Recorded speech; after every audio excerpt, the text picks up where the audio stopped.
Hey, good day, YouTube. It is April 11th. I think today is a Tuesday. So, what we're going to be cleaning here is a home. One, two, three, four bedrooms, hallway, stairway, front room slash dining room area. So, we'll do a quick walkthrough. I guess I'll just walk through it as I go along. So, this is one that we clean pretty routinely, and every time it turns out absolutely awesome. So, what we're going to be doing is using the Kirby to do a very good phase one of our three-phase cleaning. This just gets up as much dry debris as we possibly can. Um, the floor or the machine is set on the floor at a perfect level just to get as much debris out of the carpeting as possible. So when you start comparing vacuums and cleaners and what they do, that's what this particular machine is set for. I've heard somebody say that the Kirby is more of a commercial carpet cleaning sort of a vacuum, whereas the Shark is better for residential. It all really has to do with how you set it and how you use it and what types of debris you're attacking. So in a scenario where you're dealing with tons of animal hair, you're probably your best bet on residential carpeting with the longer fibers and all that is probably going to be your Shark vacuum cleaner. The Kirby will do a really good job, but again, it's not so great at pulling out matted hair, and that's really what we are using our CRB for. However, the Kirby gets out much more debris from the backing and such, the fine sands and dust and things that collect in the carpet. So when you start comparing that sort of debris to what the Shark pulls up, the Kirby hands down is able to pull up more of that fine abrasive debris than what the Shark is able to do. Um, so it really has to do with the purpose of what you're doing and why you're doing it. For me, I take the extra time to go through and do a very thorough vacuum, and that's my purpose for using it. For you guys who are doing 5-6 jobs a day, you don't really have the time and luxury to be doing a big vacuum. So in that case, the Shark you're better off with, because it's being able to pull up all that hair and get that nasty debris out of the carpeting. But then I guess that's when you start debating the difference between a deep clean and a carpet cleaning. So being more of on the luxury line style, I mean, this is the way that I've purposed and chosen to do things, and that's the reason why. So if we're gonna go about doing this, we're gonna go ahead and pre-vacuum all four bedrooms, hallway, downstairs area. We'll probably hit up the stairways using our little Dirt Devil hand vac. Stairways aren't as necessary, because using an upholstery tool going down the stairways, we are able to ultimately detail that out much better than what the vacuum cleaner can anyways.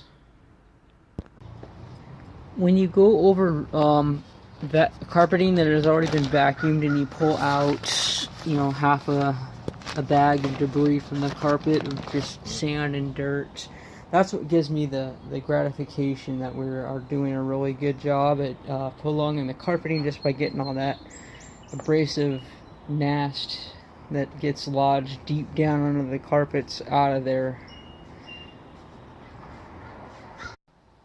Alright, so we've just completed phase one, and now we're moving into phase two, which is our pre-spray and our agitation. So what I typically do is I will go ahead and pre-spray the entire upstairs area of the house that I'm working in. Unless it's really large, then I'll do like maybe half of the upstairs and then agitate, and then do half of the other side and then agitate. But in this case, since we're only working with a hallway and four bedrooms, I'm going to go ahead and pre-spray the entire place, agitate, probably pre-spray the stairways at the same time, so we can when we move on to phase three, which is the extraction process, steam cleaning, we can go ahead and hit all the rooms, get that all cleaned up and out of the way, and the stairways as we back on down the stairs, and then we'll just be left with the downstairs area, which we will take the same pre-spray agitation and then extract process as well.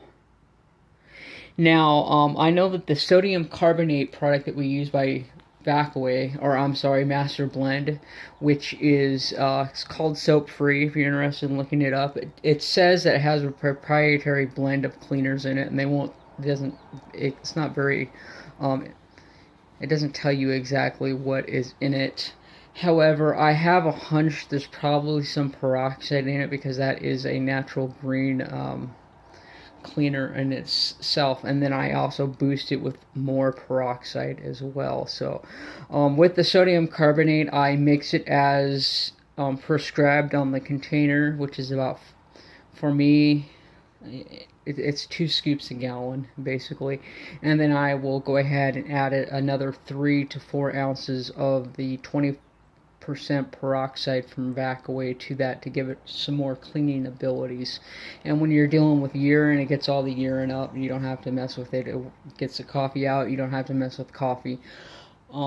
Excellent for that purpose. Now, tomorrow's job, I believe I'm going to be dealing with a potty training, little toddler potty training, and his made a mess in some of the areas. So we'll probably, in that scenario, we'll probably take the peroxide up a little bit more and maybe mix more like 5 ounces per gallon, just to give it more oomph from the peroxide oxidizing capabilities, and just getting in there and cleansing and neutralizing and sanitizing everything. But here, being a pet, the peroxide, 3 to 4 ounces is usually perfect with the sodium carbonate. And in fact, I'm going to call Master Blend and see if they can give me a yay or nay if there is actually peroxide in their cleaning solution. Not that they would tell me what's actually in it, but maybe they'll give me a nod if I ask if there's peroxide in it. They just at least tell me, just so I can know, have a ballpark figure of what my play is as far as the amounts of peroxide that I should be boosting my product with. Alright, so the tire upstairs has been pre-sprayed. Now we're moving on to part B of phase 2, which is an accelerated soil suspension that occurs with mechanical agitation. And in this instance, we are using the counter-rotating brush machine, or CRB for short. However, this is what I use for like 90% of all residential and a lot of commercial. Depends if it's really trashed out. If it's really trashed, then usually I'll go to a 175. But the agitation is quite a bit different at that point. You're dealing with more of a spinning, crushing agitation as opposed to a gentle uplifting and grooming of the carpet fibers. So that is the reason for why I use this particular machine. Now, when you go out, and people don't even have to know what a CRB is, and when they see this machine, they automatically, the wheels start turning in their heads, and they can see what it's doing for their carpets and the benefit and all that, and they're like, I want that. Some cases, this is a premium service. This is going up and beyond typical steam cleaning. So a lot of cases, some customers have absolutely no problem because they want this. They know they're getting an added benefit from it. For others, they want this, but they want to pay the same price that Stanley Steamer is charging. And when you look at Stanley Steamer, they don't got one of these, so you're not getting it. So one thing that I come back with is, hey, look, I am doing more work. Don't I deserve to be compensated for the extra work that I'm doing?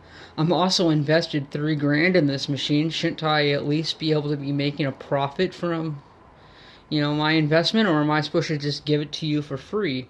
And at that point, it usually shuts them down, and they have no response at that point. They're bargaining, whatever they want to justify it as is completely null and void at that point. They can't say or do anything.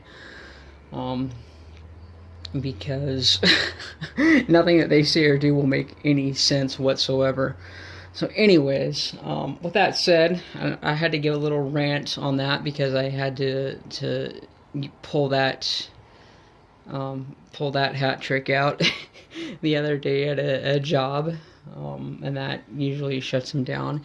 And even though they're complaining about your price, they're going to go with it anyways because they see the value in it, and that the value compared to what they're getting with a cheaper service isn't, this just far surpasses it on every single level. So that's all you got to do to upsell those customers, is have something that logically makes sense to them, and so that they want it. Alright, so while we were waiting for the mercury to rise up a bit, we're about 220. I went ahead and I pre-sprayed the stairways so that the stairways are ready to go. I got my upholstery tool up here, so that guy's ready to go, and we're ready to head on down the stairs. And what I am going to do is rake out the rooms one by one as we finish them up. And we got our wand set up over here, so we're ready to begin steam cleaning, you guys. 4 rooms and a stairway, and then we'll begin the downstairs. Oh, excuse me, 4 rooms, a hallway, and a stairway, and then we'll head on down the stairs. These are the raked out results of a premium carpet cleaning. The carpets, minus the acne or whatever it is that got spilled over there, look absolutely wonderful.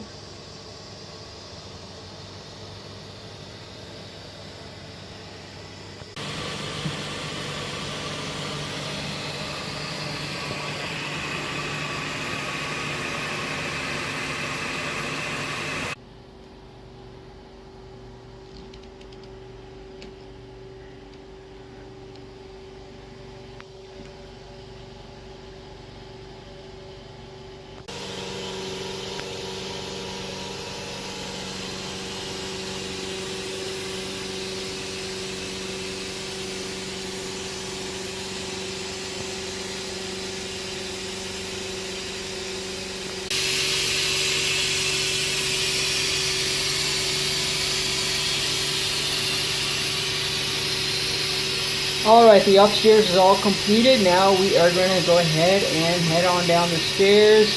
And we are going to extract these guys. They've already been pre-treated and they're ready to go.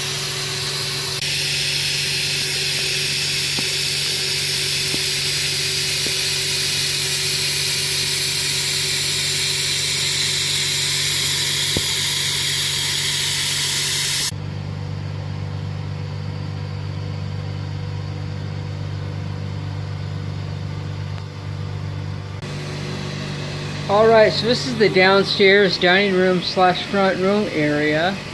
And we're doing the same 3-phase process down below. We've already vacuumed, we've already pre-sprayed, we've agitated, now we're cleaning it out, the truck. And this whole front area up here is done. I'm just doing this so we can move furniture around. And now I'm going to be putting this down right over here. And then I'll be sliding this couch forward, and then we are going to clean up the rest of the place and then work our way right on out the door.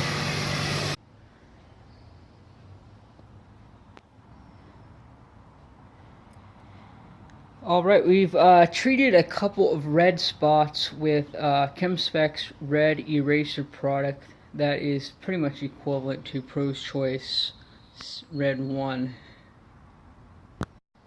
Alright, and here we had a massive urine spot that we went ahead and took care of. The peroxide cleaner does a really good job of just annihilating urine and chewing that stuff up. Now, let me run this by you guys. I thought it was genius. The owner, when he went to clean it up, he dumped water on it, and his wife probably thought he was nuts. I mean, the first thought I had was, oh, he was diluting it. But then I started thinking about diluting the urine.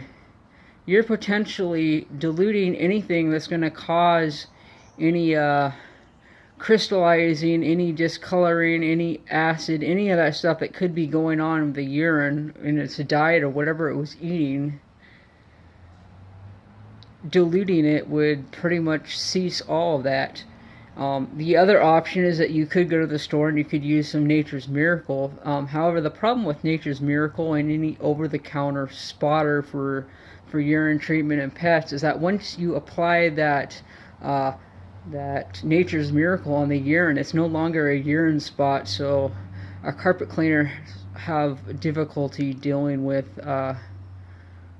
Nature's Miracle and urine at that point, because their product that's geared for pure urine is not working anymore, because it's no longer pure urine. It's pure urine plus whatever XYZ product that was put on it by the owner. So with that said, what are your guys' thoughts or comments about just instructing the homeowner to dilute the staining or the urine with just water? Put some water on it, dilute it down, and then just dab it out with a towel and get it dried. Then it's it would cut back on the odor, cut back on staining, it would cut back on all that stuff, and then a carpet cleaner can clean it up, no problem.